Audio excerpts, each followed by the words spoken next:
Let's now turn to the health sector, where experts have called on medical personnel to see international opportunities as a way to acquire more knowledge and skills that will ultimately benefit their home country.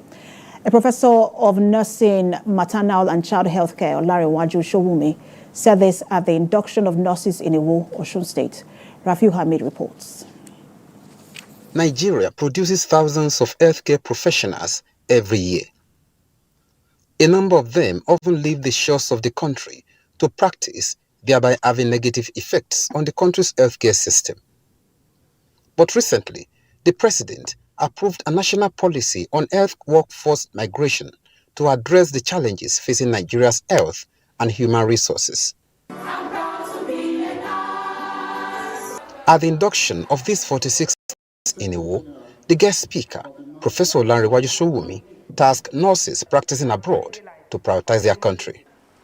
Speaking on the topic, Global Healthcare Game Changer, the remarkable impact of Nigerian nurses' migration, Professor Olarewaju Showumi also calls for policy that ensures reintegration of those practicing abroad into the nation's healthcare system. It's a pragmatic approach to improve the working conditions of nurses. The push factors resulting in nurse emigration, policy-based decisions and interventions are very critical. Strategies to convert brain drain into brain gain through mutually beneficial model will foster collaboration between Nigeria and receiving countries. The Registrar, Nursing and Midwifery Council of Nigeria, Farouk Abubakar, calls on the newly inducted nurses to uphold higher standards of professionalism. Your work will be monitored. You must be open to learning from more experienced senior colleagues in clinical settings. You must be willing to take corrections, improve or change as needed. Strive to follow the nursing profession's code of ethics and keep the patients or clients at the core of all you do in your professional activity.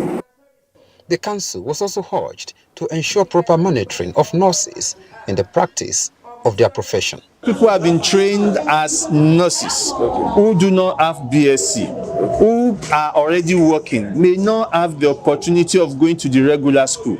Such people should be afforded the opportunity to actually go for distant learning.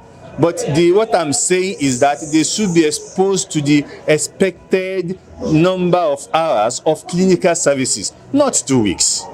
The induction also featured presentation of awards and certificates of appreciation to some outstanding students. Rafiu Hamid, TVC News.